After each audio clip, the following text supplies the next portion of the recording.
Hello dear student, here I am Sangeeta. Today in this lecture we will be discussing about the chapter number 10 that is respiration in plants and animals of class 7.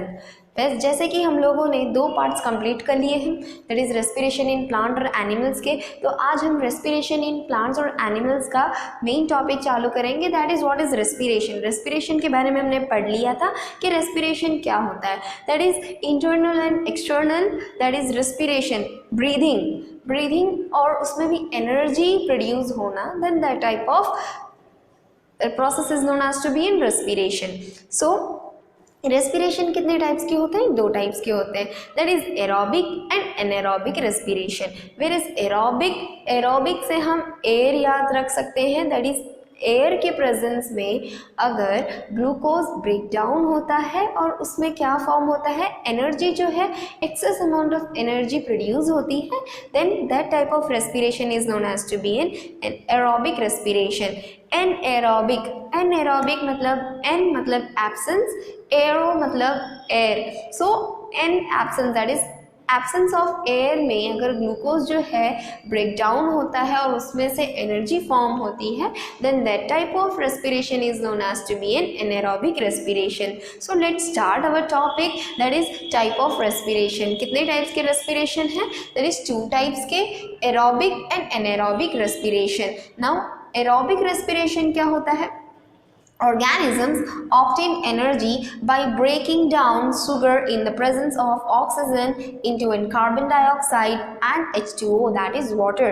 तो organism, जितने भी organism जो है glucose को oxygen के presence में अगर glucose जो है उनके बॉडी में ब्रेक डाउन हो रहा है इनटू अ सिंपलर फॉर्म, वो भी किस में कन्वर्ट हो रहा है, दैट इज कार्बन डाइऑक्साइड और वाटर में कन्वर्जन ले रहा है और उसमें भी एक एनर्जी प्रोड्यूस हो, then that type of respiration is known as to be an aerobic respiration. Now the process of breaking down of glucose in the presence of oxygen into an carbon dioxide and water to create energy.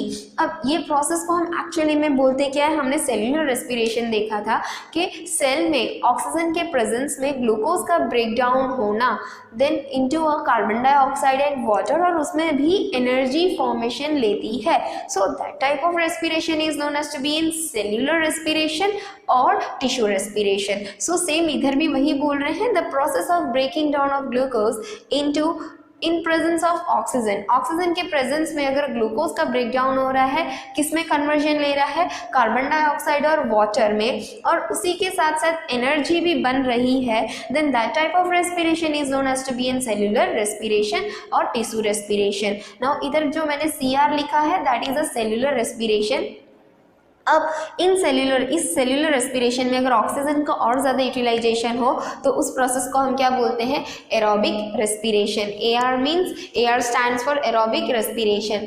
अब इसका एक reaction इधर मैंने लिखा हुआ है जिसमें higher amount of energy का फॉर्मेशन होता है, higher amount of energy form होती है, तो दैट इज ग्लूकोज C2H12O6।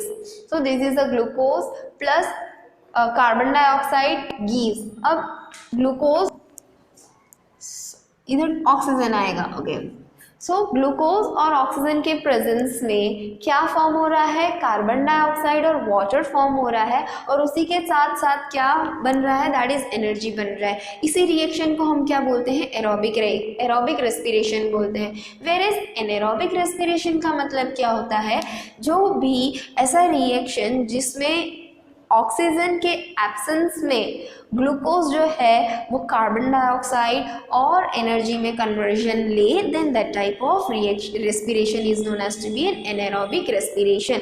इसमें एक और चीज़ है, जब एब्सेंस ऑफ ऑक्सीजन के प्रेजेंस में अगर ग्लूकोज जो है वो ब्रेक डाउन होता है, सो उसमें क्या फॉर्मेशन लेता है, दैट इज एक और नया प्रोडक्ट फॉर्म होता है, दैट इज एल्कोहल। एल्कोहल के ग्रुप्स फॉर्म होते हैं। So this type of reaction is known as to be an anaerobic respiration, जिसमें ऑक्सीजन के एब्सेंस में अल्कोहल कन्वर्शन लेता हो। Respiration take place in absence of air called anaerobic और fermentation reaction. अब ये एनारोबिक रेस्पिरेशन को हम दूसरा भी क्या बोल सकते हैं, फर्मेंटेशन। सो रेस्पिरेशन, ऐसा रेस्पिरेशन जिसमें एयर एब्सेंट हो, ऑक्सीजन एब्सेंट हो, so that type of reaction is known as to be an anaerobic reaction और fermentation reaction. Example that is equation मैंने इधर लिखा हुआ है, ग्लूकोज C6H12O6 प्लस गीज इथेनॉल किस में कन्वर्जन ले रहा है, इथेनॉल में कन्वर्जन ले रहा है, and carbon dioxide and energy का फॉर्मेशन हो रहा है। So here you can see कि ये किस में कन्वर्जन लेता है, एक अल्कोहल ग्रुप में कन्वर्जन लेता है जब अगर ऑक्सीजन के एब्सेंस में रिएक्शन अगर हो रहा हो तो, और इधर अगर ऑक्सीजन के प्रेजेंस में रिएक्शन हो रहा है then it will form only energy and higher amount of energy will be obtain in the aerobic respiration, whereas in anaerobic respiration the energy will be lesser than that of the aerobic respiration। मतलब इधर energy जो है वो बहुत कम form होगी और इधर higher amount of energy will be obtained। In case of animals and humans, anaerobic respiration take place in muscles during physical activities such as running, exercising, jumping, etc.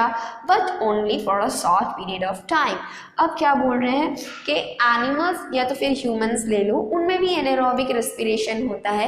कब होता है, जब अगर हमारे मसल्स जो है बहुत ज़्यादा कॉन्ट्रैक्ट करने लगे, देन रिलैक्स करने लगे, देन फिजिकल एक्टिविटीज़ जैसे हम परफॉर्म करते हैं, जैसे कि बहुत हम भाग कर आए हो तो हमें ऑक्सीजन लेने में प्रॉब्लम होती है, हम थोड़ी देर ऑक्सीजन नहीं ले पाते, हमारी जो ब्रीदिंग रेट होती है वो बहुत ज़्यादा फास्ट हो जाती है। So that is physical activities कोई भी करते हैं, रनिंग या एक्सरसाइजिंग, तो उसमें क्या होता है, ग्लूकोज जो है थोड़े टाइम के लिए किस में कन्वर्जन ले लेता है, अल्कोहल ग्रुप्स में कन्वर्जन ले लेता है एंड कार्बन डाइऑक्साइड और एनर्जी का फॉर्मेशन होता है, ताकि हम क्या करें, हमारी बॉडी जो है वो थोड़ा बहुत रिलैक्स कर जाए। और ये जो मसल्स है, ये सारी जो मसल्स जो है वो बहुत ज़्यादा कॉन्ट्रैक्ट होने लगती है, मसल्स जो है बहुत ज़्यादा टाइटन हो जाती है। दैट्स वाई जो ग्लूकोज है वो किस में कन्वर्जन ले लेता है, लैक्टिक एसिड में। कौन सा अल्कोहल है, दैट इज लैक्टिक एसिड में कन्वर्जन ले लेता है और इसमें से भी क्या बनता है, एनर्जी फॉर्म होती है। So accumulation of lactic acid causes cramps in the muscles.